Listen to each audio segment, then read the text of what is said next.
अर्जुन के हाथों जब कर्ण को बाण लग गया और कर्ण को जब आभास हो गया कि अब मेरा अंतिम समय आ गया है, तो उसने भगवान श्री कृष्ण को अपने पास बुलाया और उनसे पूछने लगे, हे माधव, मेरे मन में कुछ प्रश्न हैं जिसका मैं मरने से पहले समाधान चाहता हूँ और ये समाधान केवल आप ही बता सकते हैं। तब श्री कृष्ण ने कर्ण से कहा, बोलो मित्र, जो भी पूछना है पूछो।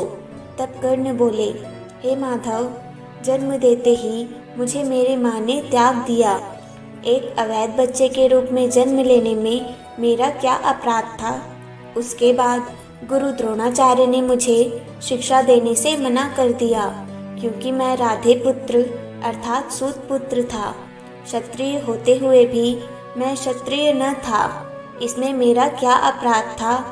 भगवान परशुराम ने मुझे सिखाया तो सही, परंतु श्राप दे दिया कि जिस वक्त मुझे उस विद्या का सर्वाधिक आवश्यकता होगी, उस वक्त मैं वह विद्या भूल जाऊंगा, क्योंकि उनके अनुसार मैं क्षत्रिय नहीं था।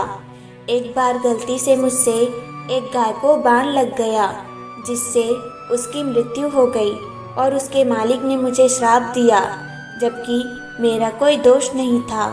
इतना ही नहीं, द्रौपदी के स्वयंवर में भी मेरा अपमान किया गया। माता कुंती ने मुझे आखिर मेरे जन्म का रहस्य बताया, किंतु अपने अन्य बेटों को बचाने के लिए। जो भी मुझे प्राप्त हुआ है दुर्योधन से ही हुआ है, तो अगर मैं उसकी तरफ से लड़ूं तो मैं गलत कहाँ हूँ? कर्ण के प्रश्नों को सुनने के बाद भगवान कृष्ण ने मुस्कुराते हुए उत्तर दिया और कहा, कर्ण, मेरा जन्म कारागार में हुआ। जन्म से पहले ही मृत्यु मेरी प्रतीक्षा में घात लगाए थी। जिस रात मेरा जन्म हुआ, उसी रात माता पिता से दूर किया गया। माधव ने आगे कहा, तुम्हारा बचपन खड्ग, रथ, घोड़े, धनुष्य और बाण के बीच में उसकी ध्वनि सुनते बीता। मुझे ग्वालों की गौशाला मिली, गोबर मिला और खड़ा होकर चल भी पाया, उसके पहले ही कई प्राणघात हमले झेलने पड़े। कोई सेना नहीं, कोई शिक्षा नहीं, लोगों के ताने ही मिले कि उनकी समस्याओं का कारण मैं ही हूँ। तुम्हारे गुरु जब तुम्हारे शौर्य की तारीफ कर रहे थे, मुझे उस उम्र में कोई भी शिक्षा नहीं मिली।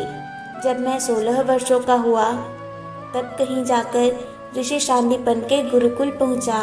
तुमने अपनी पसंद की कन्या से विवाह किया। जिस कन्या से मैंने प्रेम किया वो मुझे नहीं मिली और उनसे विवाह करना पड़ा जिन्हें मेरी चाहत थी, या जिनको मैंने राक्षसों से बचाया था।